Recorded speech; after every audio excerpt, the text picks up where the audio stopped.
Te damos la bienvenida a un nuevo audio de la hora silenciosa de Palabra de Vida, donde líderes alrededor del mundo compartirán con nosotros. El día de hoy escuchamos a...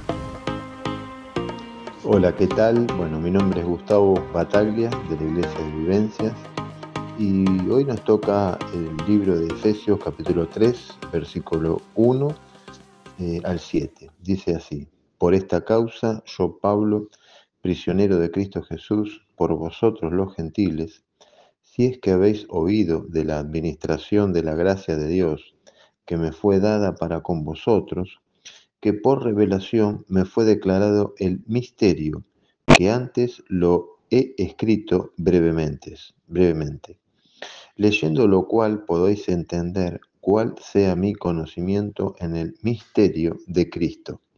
Misterio que en nuestras generaciones no se dio a conocer a los hijos de los hombres, como ahora es revelado a sus santos apóstoles y profetas por el Espíritu, que los gentiles son coherederos y miembros del mismo cuerpo y copartícipes de la promesa en Cristo Jesús por medio del Evangelio, del cual yo fui hecho ministro por el don de la gracia de Dios que me ha sido dada según la operación de su poder.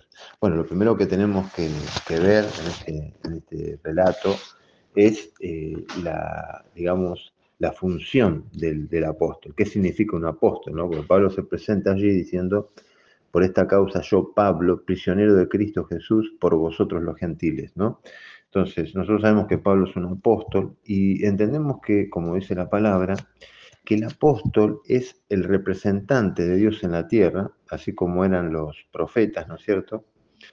Entonces, lo que nosotros entendemos, que todos aquellos que convivieron con Jesucristo, que vivieron, digamos, directamente con Él, quizás, bueno, en el caso de Pablo fue diferente porque podemos decir no vivió con Él, porque Él estaba en contra justamente de Él, pero sabemos que Cristo mismo se encontró personalmente con Pablo, ¿no es cierto?, cuando lo dejó ciego, cuando, bueno, sucedieron todos esos eventos en los cuales Pablo se dio cuenta que estaba persiguiendo al autor de la vida, ¿no es cierto? Y ahí empieza, ¿no es cierto?, esa relación, digamos, esto que estamos hablando ahora, esa representación de Pablo a través del conocimiento personal de Jesucristo, ¿no es cierto? ¿Y qué quiero decir con esto? Queremos decir, lo que queremos plantear es el hecho de que los milagros, los hechos tan contundentes que realizaba Pablo, como todos los apóstoles, ¿no?, y como hicieron también los profetas, es la manifestación de Cristo en ellos, ¿no es cierto? O sea, es la traslación, ¿no es cierto?, del poder para testimonio de los que estuvieran con Cristo, los que estuvieron viviendo con Cristo, o sea, sus discípulos, como decimos ahora. Entonces, luego fue diferente con el tema de la llegada del Espíritu Santo a la iglesia, ¿no es cierto?, que justamente fue la encargada de gestionar y administrar el Evangelio a los miembros o a las personas y llevar al mundo a los pies de Cristo, ¿no es cierto? Eso es, digamos, la primera explicación que yo quisiera dar referente a este tema. Y lo segundo es que él decía prisionero de Jesucristo, ¿no? Y él aclara, para revelar el misterio, que está ahí justamente en el versículo 5, que dice, revelado primero a los profetas y a los apóstoles.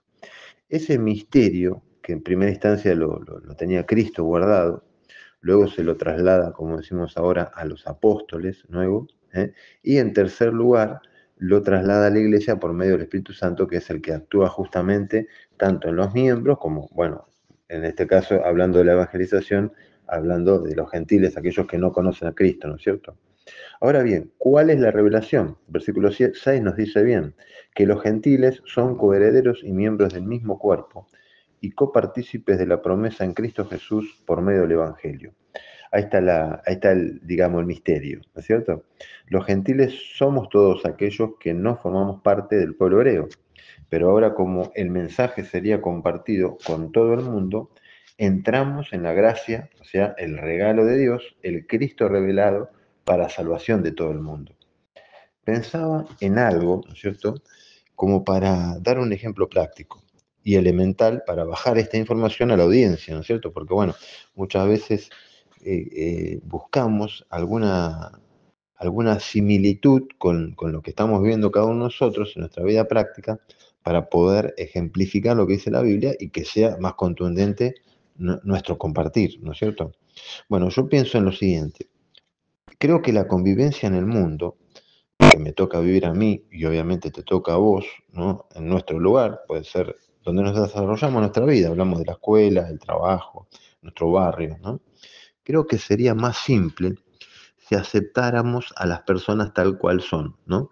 Creo que todos nosotros de alguna u otra manera discriminamos, ya sea a las personas, a sus actitudes, a sus formas de vida, ¿no es cierto? Son formas de discriminar. Y eso considero que es lo que nos separa, ¿no es cierto? Y no nos permite convivir en paz al mundo. Por ejemplo, hay un ejemplo muy práctico ahí en Levítico 11, cuando el Señor, ¿no es cierto?, da la ley y habla sobre los animales limpios e inmundos. La ley para los hebreos dictaba estas normas, ¿no es cierto? Había animales que se podían comer y otros que no se podían ni siquiera tocar.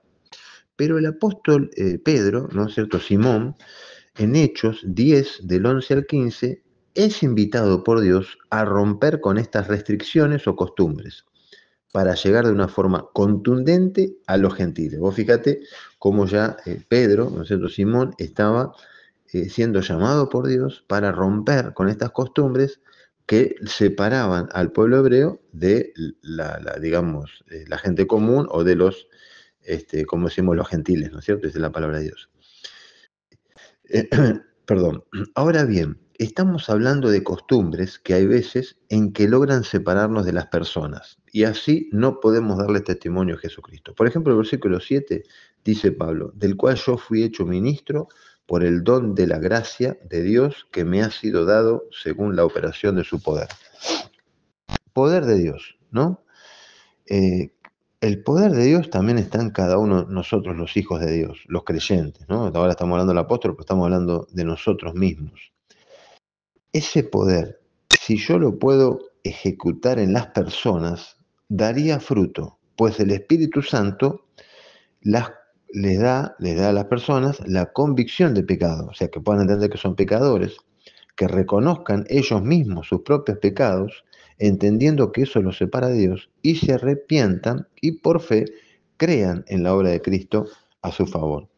Yo no estoy diciendo con esto que hay que aceptar el pecado o transgresión de las personas que nos rodean, pero sí digo no juzgar con mi boca, sino dejar a la palabra de Dios que realice su obra poderosa, transformando al mundo a través de mi entrega a la obra de Dios.